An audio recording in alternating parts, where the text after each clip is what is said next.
कहते हैं जब इस ब्रह्मांड का संतुलन डगमगाने लगे तब देवता भी असहाय हो जाएं।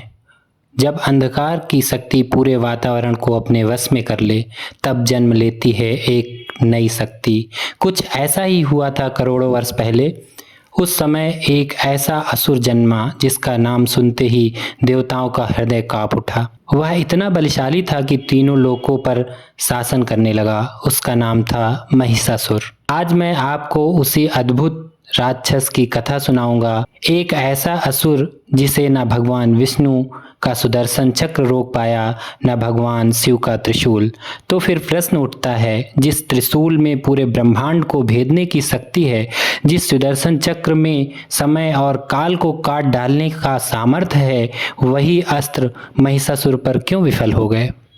आखिर यह महिषासुर कौन था? कैसे उसे इतनी अद्वितीय शक्ति मिली और अंततः उसका वध किसने किया? तो आइए इस अद्भुत यात्रा पर चलते हैं। कथा की शुरुआत होती है पाताल लोक से। वहां दो शक्तिशाली असुर भाई रहते थे, रंभ और कर्ण। दोनों निराश थे क्योंकि उनके कोई संतान नहीं थी। तभी उनके मन में विचार आया, यदि कठोर तपस्या कर देवताओं को प्रसन्न किया जाए तो संतान और वरदान दोनों मिल सकते हैं। रंभ अग्निदेव की तपस्या में लीन हो गया। अग्नि के जलते हुए गोले में बैठकर वह अडिग साधना करने लगा। उधर कर्ण ने झील के तट पर वरुण देव का ध्यान किया। उसका आधा शरीर जल में और आधा जल के बाहर। वर्षों तक वह अडिग रहा। उनकी तपस्या इतनी प्रचंड थी कि स्वर्गलोक तक उनकी लहरें पहुंची। इंद्र चिंतित हो उठे। उन्होंने सोचा, यदि ये असुर वरदान पा गए तो देवताओं के लिए संकट निश्चित है। इसलिए इंद्र ने छल किया। उन्होंने मगरमच्छ का रूप धारण कर कर्ण पर आक्रमण किया और उसकी मृत्यु कर दी। रंभ को जब यह समाचार मिला, उसका हृदय शोक और क्रोध से भर गया। वह अपने प्राण त्यागने ही वाला था कि तभी अग्निदेव प्रकट हुए। उन्होंने कहा, वत्स, अपनी इच्छा प्रकट करो, मैं तुझे वरदान दूंगा। रंभ ने आक्रोश में कहा, मुझे ऐसी संतान चाहिए जो इंद्र को परास्त करे और तीनों लोकों पर राज्य करे। अग्निदेव वचनबद्ध थे। उन्होंने आशीर्वाद दिया, जो भी प्राणी तुझसे प्रेम करेगी उसी के गर्भ से जन्म लेने वाला तेरा पुत्र महाशक्तिशाली होगा। यहीं से प्रारंभ होती है उस महान गाथा की नींव। कुछ समय पश्चात रंभ से प्रेम करने लगी महिष कुल की राक्षसी महिषी। समाज ने विरोध किया, लेकिन दोनों ने विवाह कर लिया। दुर्भाग्य से महिष वंश के हमले में रंभ मारा गया। गर्भवती महिषी यक्षों के शरण में पहुंची। जब रंभ की चिता जली तो महिषी उसी अग्नि में कूद गई। वहीं से जन्म हुआ एक भयंकर असुर का महिषासुर। इसी अग्नि से एक और प्राणी उत्पन्न हुआ था जिसका नाम था रक्त बीज। उसके रक्त की हर बूंद से एक नया राक्षस जन्म ले सकता था। यह वरदान उसे लगभग अपराजेय बना रहा था। महिषासुर ने तीनों लोकों पर शासन का संकल्प लिया और ब्रह्मा जी की तपस्या करने लगा। जब ब्रह्मा जी प्रकट हुए तो उसने अमृत का वरदान मांगा। ब्रह्मा जी बोले, मृत्यु से कोई नहीं बच सकता, दूसरा वर मांगो वत्स। तब महिषासुर ने मांगा, मेरा वध न कोई देवता कर सके न कोई असुर। ब्रह्मा ने वरदान दे दिया, लेकिन महिषासुर ने स्त्रियों को तुच्छ समझते हुए यह भूल की कि कोई देवी उसका वध कर सकती है। यहीं से उसका पतन साबित हुआ। वरदान पाकर महिषासुर ने स्वर्गलोक पर आक्रमण किया। इंद्र को हराकर स्वयं राजा बन बैठा। पृथ्वी, पाताल और स्वर्ग तीनों लोकों पर उसका आधिपत्य हो गया। त्रिशूल और सुदर्शन चक्र भी उस पर बेअसर रहे। देवता हताश होकर विष्णु और शिव के पास पहुंचे। ब्रह्मा ने कहा, महिषासुर का वध केवल एक स्त्री शक्ति ही कर सकती है। देवता चकित रह गए। तभी सभी देवताओं ने अपनी अपनी शक्तियां एक दिव्य ज्योति में समर्पित की। शिव ने त्रिशूल दिया, विष्णु ने सुदर्शन चक्र, इंद्र ने वज्र, अग्नि ने ज्वाला, वरुण ने पास, यम ने दंड और सूर्य ने अपनी तेजस्वी किरणों से उस दिव्य ज्योति में आभा भर दी।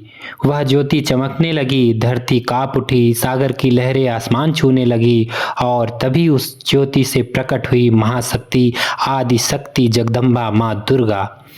10 भुजाओं में दिव्य अस्त्र, मुख पर तेज, नेत्रों में अग्नि, सिंह पर सवार होकर वे गर्जना करने लगी। देवताओं ने जयघोष किया, जय जगदम्बा, अब महिषासुर का अंत निश्चित है। रणभूमि सज गई, एक ओर भयानक महिषासुर, दूसरी ओर सिंह पर सवार माँ दुर्गा। महिषासुर ने उपहास करते हुए विवाह प्रस्ताव रखा। माँ दुर्गा ने शांत स्वर में कहा, आज वही स्त्री तेरा विनाश करेगी जिसे तू तुच्छ समझता है। युद्ध आरंभ हुआ। महिषासुर बार बार रूप बदलता, कभी भैंसे का, कभी हाथी का, कभी सिंह का, लेकिन हर बार माँ दुर्गा अपने नए रूप और अस्त्र से उसे पराजित करती रहीं। यह युद्ध 1-2 दिन नहीं, पूरे 9 दिन तक चला। इन्हीं 9 दिनों में माँ दुर्गा ने अपने 9 रूप प्रकट किए। शैलपुत्री, ब्रह्मचारिणी, चंद्रघंटा, कूष्मांडा, स्कंदमाता, कात्यायनी, कालरात्रि, महागौरी और सिद्धिदात्री। 9वें दिन माँ दुर्गा ने अपने त्रिशूल से महिषासुर की छाती भेद डाली। उसका अंत हो गया। देवताओं ने जय जयकार किया। स्वर्ग पर पुनः इंद्र का राज्य हो गया। धरती पर शांति लौट आई। लेकिन युद्ध अभी समाप्त नहीं हुआ था। अब रणभूमि में उतरा रक्त बीज। उसका वरदान भयानक था। उसके रक्त की एक बूंद भी धरती पर गिरती तो सैकड़ों नए रक्त बीज उत्पन्न हो जाते। देवताओं ने वार किया, लेकिन जितना भी रक्त बहा उतनी ही उसकी सेना बढ़ती गई। तब माँ दुर्गा ने अपना भयावह रूप धारण किया। उनकी आंखें लाल, शरीर काला, गले में नरमुंड की माला, हाथ में खड्ग और रक्तपात। यह था माँ काली का प्राकट्य। माँ काली ने युद्ध भूमि में रक्त बीज का संहार आरंभ किया। हर वार पर वे उसका रक्त अपने पात्र में भर लेती और पी जाती। एक भी बूंद भूमि पर गिरने नहीं दी। धीरे धीरे रक्त बीज का सारा रक्त समाप्त हो गया और वह रक्त बीज के प्राण काली ने हर लिए। लेकिन माँ काली का क्रोध थमा नहीं। वे प्रलय नृत्य करने लगी, धरती कांपने लगी, देवता भयभीत हो उठे। तभी भगवान शिव ने लीला रची। वे भूमि पर लेट गए। माँ काली के पांव शिव की छाती पर पड़ते ही वे ठिठक गई। उन्हें अपनी मर्यादा का भान हुआ। लज्जा से उनकी जीभ बाहर निकल आई।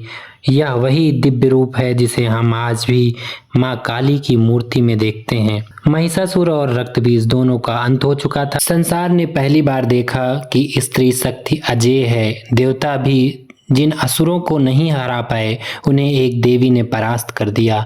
यही कारण है कि नवरात्रि में हम माँ दुर्गा की पूजा करते हैं। यह केवल एक कथा नहीं, बल्कि यह एक संदेश है।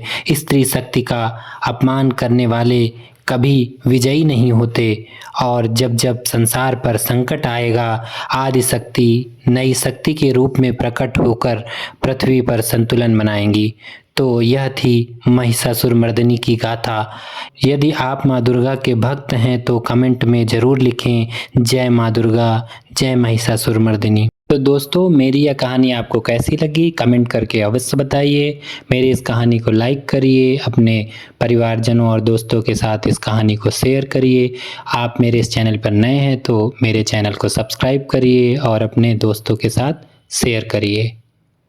मिलते हैं फिर कोई दूसरी नई कहानी के साथ। तब तक के लिए नमस्कार, जय हिंद।